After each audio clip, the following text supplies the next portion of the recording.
nitong past months is madali namang mag-subside yung flood. So, yun po.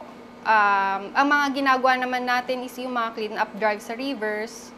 So, wala naman tayong magagawa kasi mismo ang pinaka-problema is yung sa ating mga drainage systems. Ang mga low areas natin is yung, based on my experience, ang San Antonio, may ilang part na nagtatagal din yung baha sa kanila. Like yung Marian Bukid. Tagasalo tayo ng tubig mula sa ibang bayan. Ang pinaka-catch basin kasi is yung pinaka-Laguna Lake. So lahat ng tubig from upstream, papunta yan sa Laguna Lake. Ang issue kasi is umaapaw yung lawa. Saturated na talaga yung lawa. So ano man ang mangyari dyan, talagang aapaw at aapaw yan. Yung sediments niya nag-accumulate na. Parang halimbawa sa isang batya, di ba pag sa isang batya, lagyan mo na ng buhangin, ng lupa, di ba tumataas yung tubig doon? So, ganun yung nangyari ngayon sa Laguna Lake natin. Saturated Laguna Lake. So, kahit konting ulan lang yan, konting parang bagyo na umaapaw talaga siya kasi saturated na siya. Kailangan ma-mitigate natin para ma-prevent natin yung pagbaha. So, gumawa tayo ng mga ways yon para wag siyang lumala.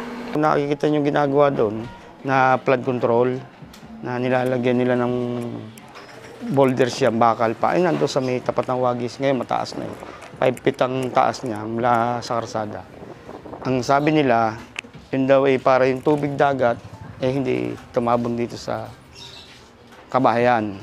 Ang mabigat namang iniisip namin mga nandito sa shoreline, paano yung tubig na galing itaas? Hindi nga kami nalubog dito dahil walang harang yan. Minsan lang naman kami bahain. Kasi ang bagyong tumatama dito sa amin, minsan kada ika-4 na taon, kada ika-3 taon, saka lang siya bababa.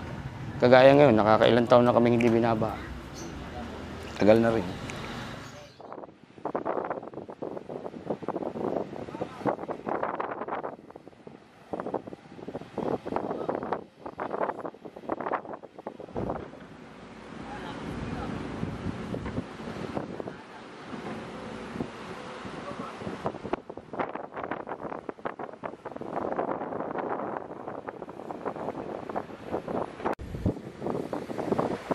Yung sa flood control kasi, para sa akin, nung nagkaroon kasi flood control sa San Antonio, nung tinayo yun, yung ilog hindi nag-overflow sa community. Nagda-direct siya papuntang Laguna Lake. Yun yung parang naging benefit ng community sa flood control. Ang kinakatakot namin, pag natapos yung flood control na yan, di siyempre, kita mo naman ang lagaslas ng tubig.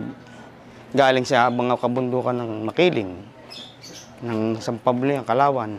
Dito lahat bababayan. Kasi catch basin itong lawa ng Laguna. Kung mahina ang kanilang patagusan ng tubig para makalabas kagad, kung maliliit ang kanilang mga una lulubugin din sa amin. Halos lahat dadaanan ng baha. Yan ay pinoproblema na rin ng, hindi lang dito sa amin, buong Laguna. Kasi lahat yan babakuran. Pag bumagyo ba, yung bangka namin sa kabila, maangat kagad namin. Kung ganun kataas ang flood control mo. Ay di siyempre, nandun namin bangka. Epektado kami. Pero kung sasabihin yung papasok na tubig, maaaring hindi kami masyadong maapektuhan kung manggagaling lawa dahil may flood control nga. Paano naman yung manggagaling dito? Yun ang papatay diyan.